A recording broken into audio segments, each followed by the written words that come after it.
talking about positioning yourself to take advantage of economic releases. And in order to find out what is happening in the markets, we use something called the economics calendar. Now, for those of you who are not familiar with it, we're going to first talk about what it is and then go over and look at the events scheduled over the next week or two. And then we're going to go back and review those events and maybe possible trading strategies. Now, the economics calendar is a fundamental analysis tool for traders to position themselves to take advantage of future currency movements. The economics calendar is published daily and is the main trading tool for traders that use fundamental analysis. Now tonight I prepared a handout for you. You can see it in the little download button on your screen. And it's all the basics of fundamental analysis and how you would use fundamental analysis in your daily trading. You can only get this handout during the live class. So please click on the download button now, download it to whatever device you're using, and then you can move it around to wherever you'd like to store it later. But there's no other way to access this except during the live class.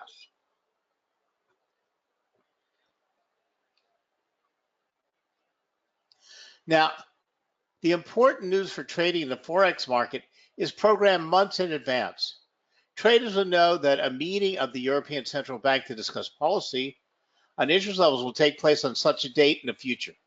This gives traders time to do some research and analysis to position themselves.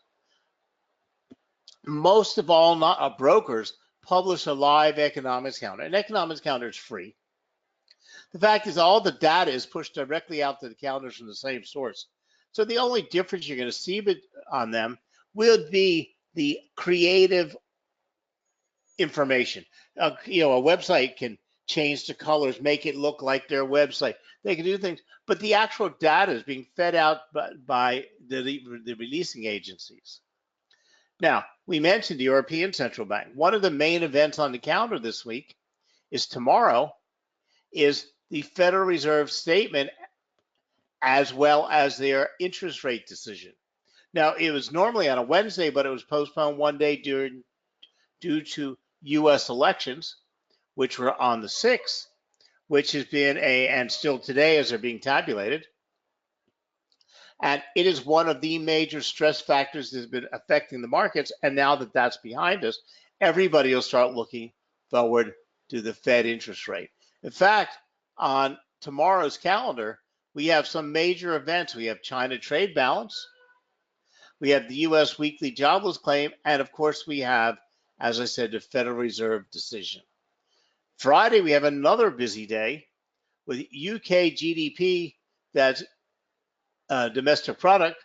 And then we also have US PPI, which is Producers Price Index. All of these are major events that could have an effect on the markets. So if you're up early in the morning, we have the RBA interest rate policy minutes and statement.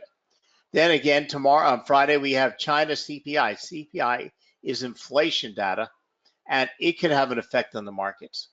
Then we have UK GDP and US PPI, and the last event of the week will be the US Michigan Consumer Sentiment.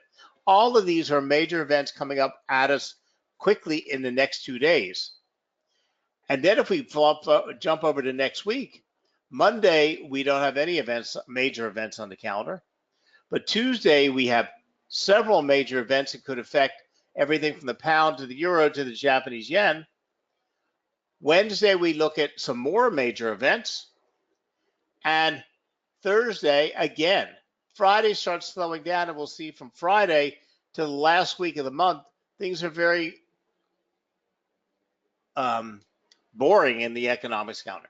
Most of the economic events are released on a monthly basis and released month after month after month on the same day.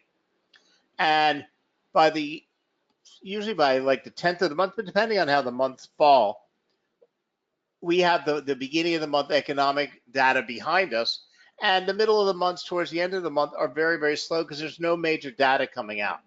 But right now, you can only predict what this data is over a short period of time. We know what it is, but how it's going to affect the markets.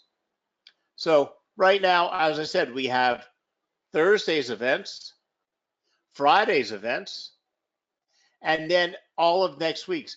You can look at the calendar, see all the events that are scheduled for the week after and week after and week after, but it's too early to really start analyzing any of them. So let's go over to a live calendar, and we're going to use one on investing.com right now. Let me pop it up on your screen. And the first thing we need to know is how to read this calendar. So, as I said, we're looking at, Wednesday's almost over, so we have Thursday and Friday. So all the calendars will give you a way to sort what the next few days are. It's always very important. All the calendars will also let you set your home time zone. So all the calendar and all the time releases are adjusted to your time zone, because you don't want to make a mistake and miscalculate, like we had time change in the US.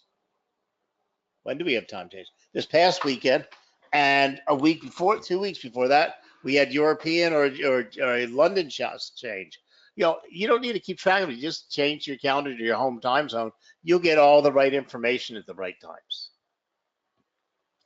times. Now, the other thing is there are filters. Okay, most calendars will allow you to set the filters, to filter out the events. Now, to this calendar I'm looking at, I've already filtered it down, because otherwise the events would cover everything, and the calendar would be so long you couldn't make any heads or tails out. Now, whether you're going to trade from the economics calendar or not, whether you're going to trade news events or economic releases or not, you cannot ignore this calendar. If you do, you shouldn't be trading, because you could use all the strategy you want, use all the technical analysis you want. You can determine that the euro is going to go up to, I don't even know where the euro is right now, but the euro is going to climb over the next couple of hours, because it's now at a low support level. It's bouncing off support. It made this formation. It's got a triangle. It's done all this. It's going through a breakout and a retracement. You've done RSIs tell me it's overbought. MACD is giving me a signal to buy, whatever. Okay. But the fact is, if you don't look at the economics calendar, see that Mario Draghi is going to come out and make a speech in an hour, and that speech will cause short-term volatility in the markets, you could have done all your analysis correct. Okay. The euro could end up, and you just said the euro is going to end up in 2 hours from now at 118.35. At exactly 2 hours from now, you were so good, the euro's at 118.35. But guess what? Because you didn't realize Draghi was going to say something, or there was a speech on the calendar, that in the meantime, the euro fell from 118 down to 1750. You placed your stop loss at 117.65. You got stopped out, took a loss, only because you were not aware that something had caused short-term volatility. Or maybe you should have waited till after his speech to open your trade, because you were completely right with what ended up happening, but something messed you up in between. So without looking at the calendar, you can make some serious mistakes. Now, the fact is, you don't care about all the events going on in Bangladesh and Jamaica and Rwanda and Taiwan and Mongolia. So first we need to sort out the countries that are important to us, the events coming from these countries. Okay. Now, since we are all here tonight for the webinar, which is sponsored by Alvexo, that means you're either a Forex or CFD trader. Okay. It also means you're trading the major stocks, bonds, commodities, currencies. Okay. So we don't need all of those other countries. Yes, if you want to trade somewhere some exotics, or you're going to trade, the Turkish lira. If your platform has it available to you, well, then you want to watch events from Turkey. But in most cases, most traders are trading the majors, the major crosses, the major stocks, the major indices, because that's all that's really available to you on a CFD format. So if you notice here, we've taken Australia, we've added Canada, China. China always, because their events affect everything. The Eurozone is important because we want to look at the overall Eurozone releases, but we don't need Spain. We don't need Greece. Don't need Cyprus, because these economies are so small, they have very little effect on the euro. Okay. But the overall the Eurozone does, as well as we pick Germany, because Germany is the workhorse of the Eurozone, is the largest economy, and its economic events can affect the euro.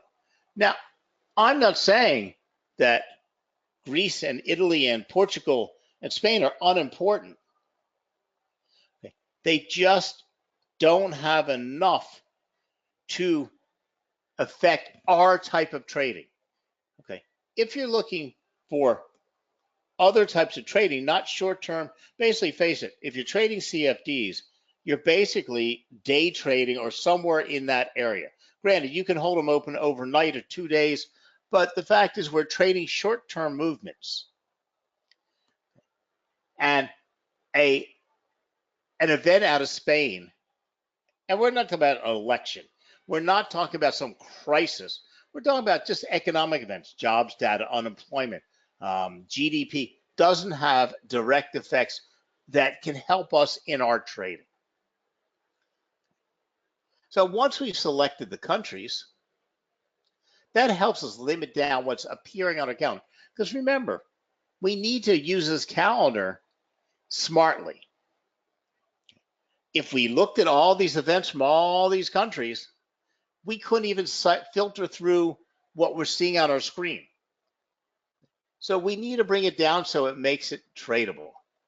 The next gives us, we can filter it by category. Well, the fact is, we need to see all the categories, except bonds may not be applicable. So you can shut off bonds. None of this is hard because you can turn it off and turn it on all you want. From here, we go to the most important part of the calendar. Now, regardless if you're using the calendar on your broker site, regardless if you're using the calendar on investing.com, if you're using the calendar on Forex Street, Forex Factory, on MarketWatch, everything we've just talked about so far is true because it's not based on calendar. What surprises most traders is there is then a level. Economic events are based on tier levels. And there's tier 1, tier 2, and tier 3 levels. And these have been rated for the financial markets. Because remember, economic events are released by countries around the world. They are not released for the finance market. They're not released for trading. In fact, they've been released longer than online trading's ever existed. They are released as statistics by government agencies that help businesses, education, that helps every sector that needs data and information use that data and information. So if there's an economic release that, like the jobs report, you're going to find it's so long because it's got sections on how many senior citizens were hired, how many senior citizens were laid off, how many nurses were hired, how good the healthcare businesses do, because it's about the economy. And if you were in the healthcare industry, that section on that jobs report, the only thing that would make a difference to you is that section on healthcare. You don't care if the unemployment's low. You don't care that jobs were created, okay? Because the manufacturing sector could be doing terrible, but they're hiring like crazy in healthcare, and you're a healthcare, human resources person, or you work in the healthcare industry. That's all that matters to you. Now, Over time, the finance markets have determined what reports are important to the finance market. And they've been given a ratings level of tier 1, tier 2, and tier 3. Some of the websites or some of the calendars, because all of them are trying to make themselves seem different. But the fact is, all this data is coming to them from the same sources. So some might call it impact. Some call it volatility levels. Some call it tiers. Some call it importance. Some websites have it called 2 and 3 different things on their site alone. The fact is, what we looked at earlier on the calendar is the level 3 data.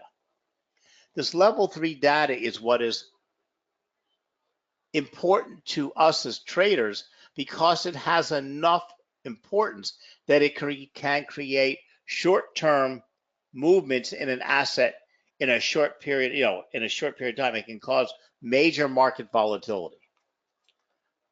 Level 2 reports are important, okay, but don't usually create short-term trading scenarios or opportunities. Level 1 reports are lower level reports that are important to people looking at things, but not really affect the economics of.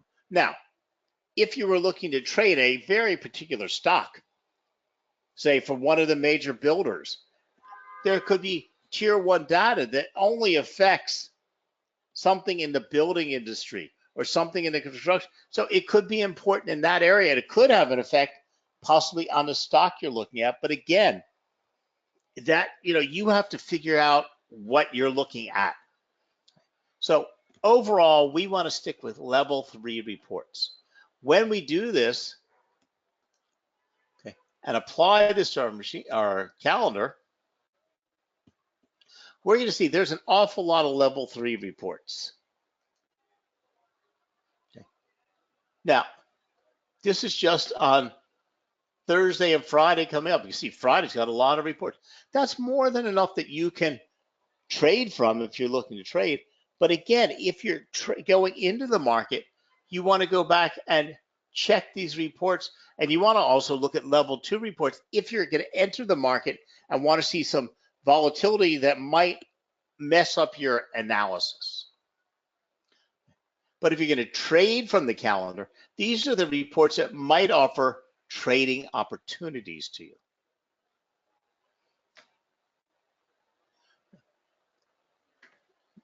Now, let's go back to my PowerPoint for a few minutes. Okay, so let's talk about real quickly for you guys who don't know how to read a calendar. The first column we're going to get will be the time of the event in your home time zone. The next column is the country releasing the data, not necessarily the currency that will necessarily be affected. But of course, Australia, the RBA is Australia, the Reserve Bank of Australia, it's going to have a big effect on the Australian dollar, and it's in Australia. The New Zealand report is out of New Zealand. It's going to affect the New Zealand report. For European reports, so we don't have anything major on the calendar for European, but it will always be the euro because now it's one currency. But a German report could have a big effect on the DAX, and a UK report can have an effect on the FTSE. So determining what assets can be affected by that event is also an important process. I just want to clear this up a little bit. Okay. From here, we're going to see the name of the event. Now, the fact is, almost every event is released month after month after month after month after month. Okay. You may not know what these events are the first time you look at them, but by the second and the third and the fourth month, you're going to see them so often you'll know what they all are. Now, of course, we have U.S. unemployment, which is released weekly. We have some reports that are only released quarterly. We have other reports that are only released semi-annually. So they'll appear on the calendar every 6 months or every 3 months or every week. It's whatever their schedule. Most reports are released on a monthly basis. Now, the fact is, Today, we've made it pretty easy for you. On investing.com, you can just click on the hyperlink, and it's going to open up a page that tells you all about that report. Depending on the website, you're going to find, if you're using somebody else's website, using one on your broker's platform, you're using Forex Fact, you're going to find either a hyperlink or a box that's going to give you information about that report. So we can see here, it's the Reserve Bank of Australia's monthly rate statement, contains the outcome of the bank's interest rate. We're going to see what asset or what currency it's going to affect. It's going to tell you what it will do, or what possible, not for this report, but in general, how this report or this action affects the bank. It's also going to give you the hyperlink if you actually want to see the actual release. It's going to give you the last 6 months release dates. You can see everything all the way back in history. It's going to give you the major news about this particular report. So you have a lot of information. So just because you don't know what that report stands for, like we can look at the next one. RBA rate decision is kind of, figure it out real quickly. JOLTS job openings September. What is JOLTS job openings September? Now it's out of the US, and it's a survey done by the US Bureau of Labor Statistics to measure job vacancies. It collects data from employers about their businesses, okay? And it gives you the details. The fact is, after a while, you realize that this report doesn't have, even though it's a level 3 report, it doesn't really spark much market volatility, because it comes right after the major US jobs report, which we get the first Friday of each month. And that's what causes, or really tells us about the jobs market in the US. And that's called the non-farm payroll report. And it was released on the 1st. Because the 1st of the month, I believe, was a Friday. Let's go back and see if I'm correct on that.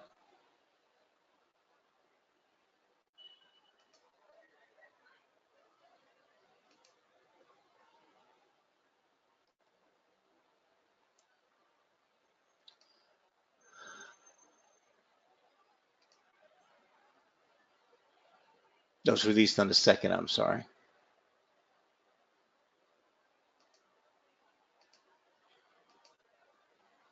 Here we go. It was released on Friday the 2nd. It's always on a Friday. And so it overshadows the JOLTS job report, but you'll get to learn that after you've been using the calendar for a while. Okay. Now, what do we have coming up this week? Well, tomorrow, as I said, we have the Federal Reserve rate decision, okay, and the Federal Reserve statement. Right now, because we're not expecting any rate increase or decrease, we've had several rate increases in the US already, we're not expecting any change in rate. What is important is going to be the statement, because we're going to be looking at this statement compared to last month's statement for clues of the change in the outlook and the change of the feeling of the members of the Federal Reserve or the Federal Open Market Committee meeting. Okay. We're going to look at what they said, how they stood, what words were actually used, and there's some clue words in this statement. And we're going to see if the overall committee is bearish or hawkish or dovish on a next increase, a rate increase. We're going to see how they are hawkish or dovish on the economy, how many increases they might be looking at forward. And depending on these slight little changes, we might see it bump up the dollar. Now, the Federal Reserve statement could have an effect on the S&P, could have an effect on the Dow, could have an effect on gold, and would have an effect on the US dollar. If it has an effect on the US dollar, guess what? All the crosses, the pound, the euro, the Japanese yen, will move in that relationship. So what are we expecting? Okay. Let's go back to my little notes and let's see what we were expecting. Let's go back to my PowerPoint.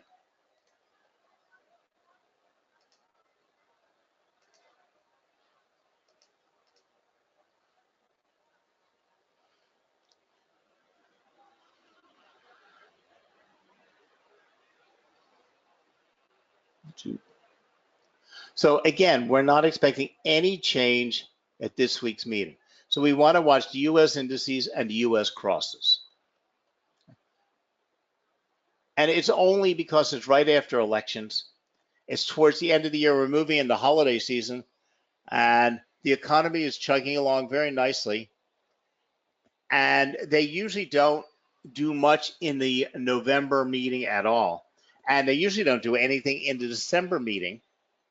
And they don't usually make any changes. Now, Yellen surprised everybody a couple of years ago when she had a December rate increase, and Ben Bernanke also surprised everybody when they do the December at the very end of the year. But usually going into holiday season, because starting this month and moving into next month, we go into holiday season. People are leaving their desks, are going away. They don't want to mess up the economy. We're looking at retail sales, so most likely the event tomorrow won't have much of an effect on anything.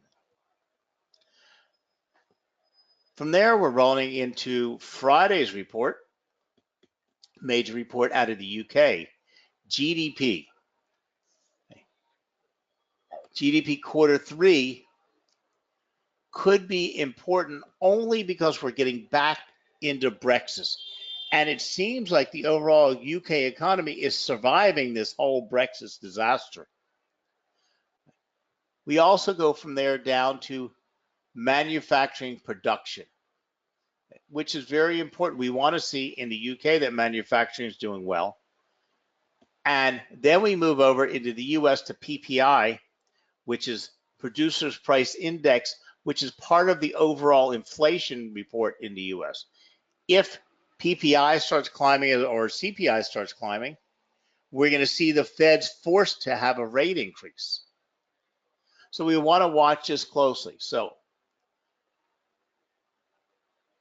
we're expecting a rise in GDP to 0.5%, which is very, very good for the UK.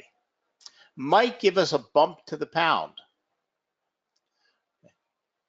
We have US PPI is forecast to be at 0.3% month over month.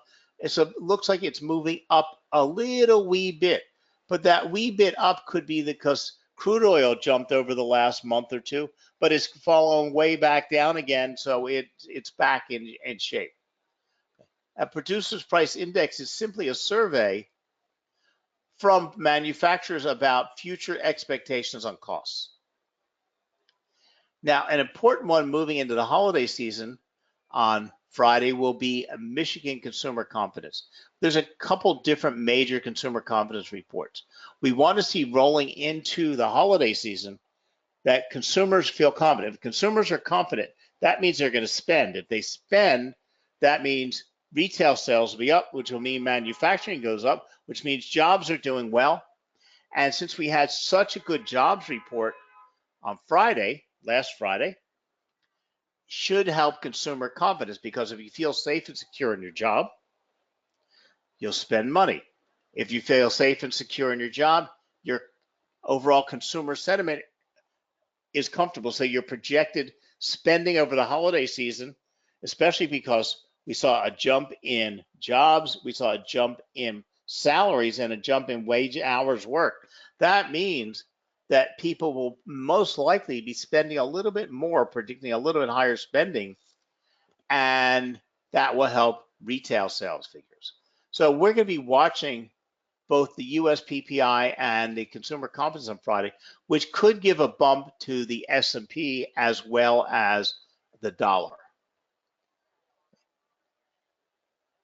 So these are things to think about when you want to make trades, but it's also things to think about when you're doing your analysis of the assets you do trade. Now, coming right behind this, now I've explained it more in that handout I gave you, but you have to understand how to use this data in your trading decisions, or to protect you from making a wrong trade at the wrong time.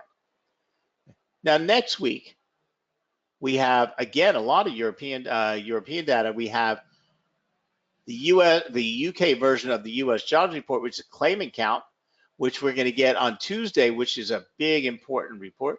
And that comes with the average earnings index and bonus. That's like our wages and salary report in the US.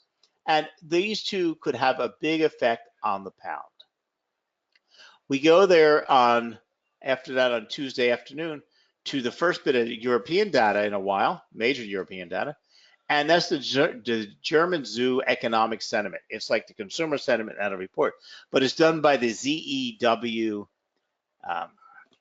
It's a German word that is so long, it's like 100 letters long, but it's a think tank, and they release the economic sentiment. Okay, we want to see German economic sentiment up because that'll support the euro and the overall feelings of how the economy and the world, the economics world is doing in the Eurozone. We go over there to GDP out of Japan. Okay. Unless you're a yen trader, okay, it won't have much effect, and it comes in the middle of the night for most of us, so it doesn't have any direct effect on us. But then we go to Wednesday, and all the Chinese data. Chinese data will have a major effect on the Australian dollar, New Zealand dollar. It also has an effect on the Canadian dollar, and it could have an effect overall on all of the markets because China is such a big economy. And industrial production in China, we're looking for it to at 5.7%. We don't know, what is going to affect it, how it's going to be, but we want to watch it closely.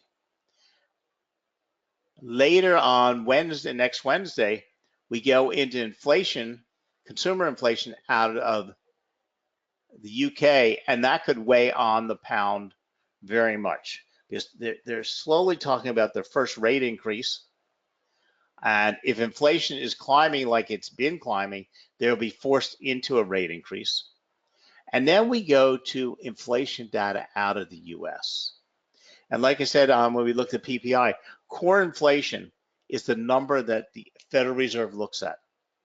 If this number is what we want is 0.2%. If it stays at 2.2%, we're happy. If it's below that, we're fine. If it jumps above that, it could force a December rate increase. Doubt it, but it could. Okay. Then next Thursday, a week from tomorrow, we have employment data out of Australia, which only has an effect on the Aussie dollar. We look at the retail sales out of the pound, which could offer a very good trading opportunity for the pound. And then we look at retail sales out of the US, which could, especially going in the holiday season, offer a very, very nice trading opportunity. And we have core retail sales and retail sales, which are both important. Okay. And then on next Friday, we look at more inflation data out of the Eurozone. Okay. And the European Central Bank hasn't been doing much. They've been slowly, closing out their tapering program, but they haven't raised rates, and they're still in negative rates. And inflation is slowly starting to climb, and they might be forced into a rate increase soon, which could have an effect on the euro and the major exchanges. So these are the things we might want to keep an eye out for over the next 10 days. Now, trading the news is harder than it may sound. Not only is the reported consensus figure important, but so are the whisper numbers and the revisions. And this is what's important. We looked at all of that data. We talked about what we might think. Okay. But ultimately, we're going to go back to the calendar.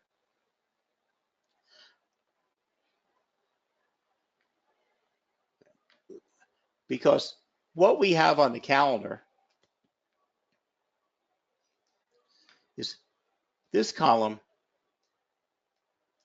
is what that report was released the last time it was released. This column is what we call the consensus or the forecast. This is what the markets are expecting. And then, of course, we're going to get when the data comes out, the actual.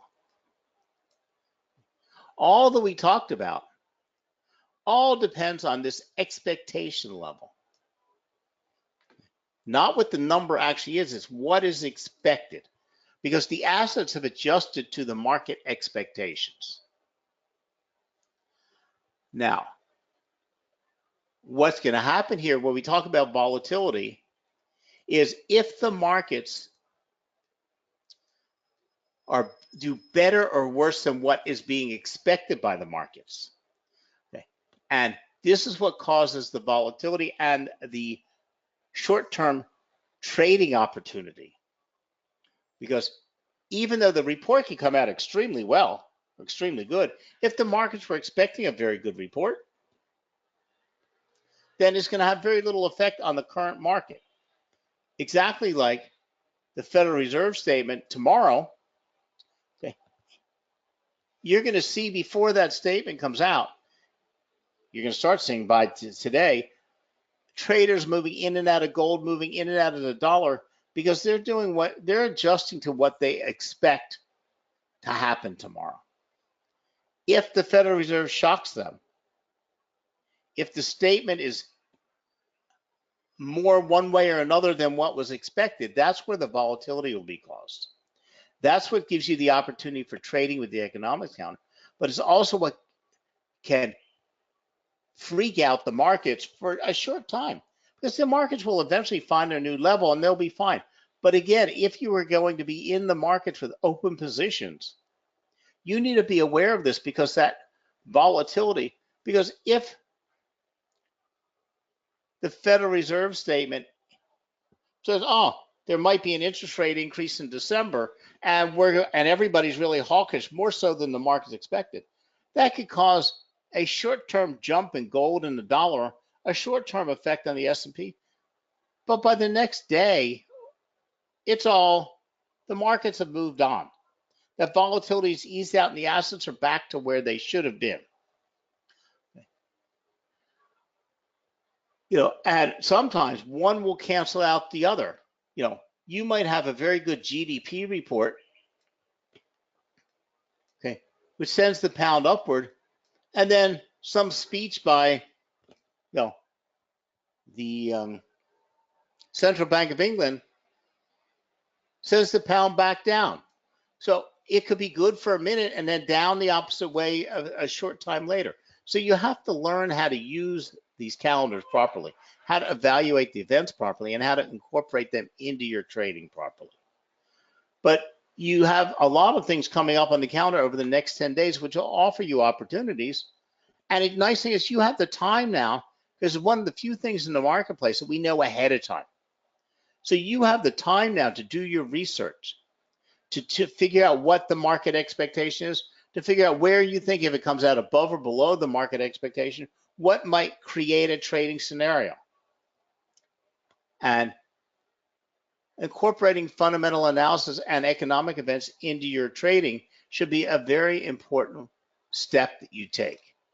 And like I said, you have your handouts, look at them, learn how to use fundamental analysis, start using your calendar on a regular basis, and then down the road, you'll know what it all is. You'll get it all down pat. It's not difficult. It's just a matter of time, because like I said, these events repeat month after month after month after month. Okay. After a while, you'll know exactly what they are. You'll know what last month's is, what this month's is, what's expected. You'll understand what to do, and you can incorporate them into your everyday trading. So thank you very much for joining us. Thank you for supporting Alvexo, and have a great trading week. Good night now.